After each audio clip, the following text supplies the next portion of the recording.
Breaking the wall of nanosilicon synthesis for energy and medicine. Paolo Cadiz Bedini, Forschungszentrum Jülich, Germany. So each one of us has about a gram of silicon in our bodies.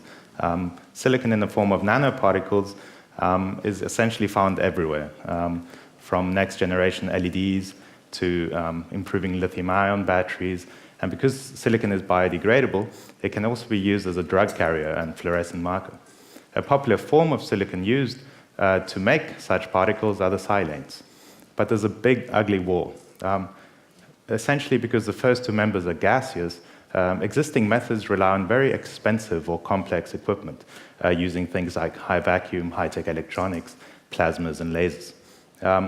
But even when people moved on to the third member, which is liquid, they failed to come up with anything other than high temperature and pressure systems, which was not enough.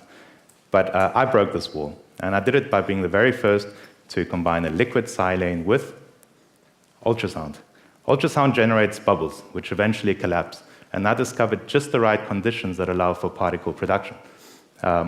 Precisely what researchers were looking for, except the magic is that everything takes place at ambient temperature and pressure. This is a breakthrough in nanosilicon synthesis and a trigger for innovation in at least 3 distinct fields.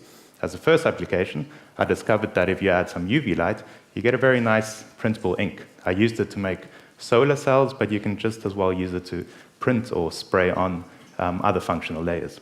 Now, these particles are special. They contain hydrogen, and each is individually fused into existence every time one of those bubbles pops. So I used them to make porous anodes for lithium-ion batteries, and they worked. So they're quite stable, and they have high capacity. I'd like to close by entering into uncharted territory, because one day I'd like to put a little bit more silicon into the human body. This sonochemical route turns out to be the only known way of implosively making silicon nanoparticles. And these bubbles might just hold the key to a brand new way of encapsulating nanotherapeutics. As a first application, I took widely used iron oxide particles and I covered them with some silicon. In a separate experiment, using organic molecules, I was able to detect implanted carbon inside my particles.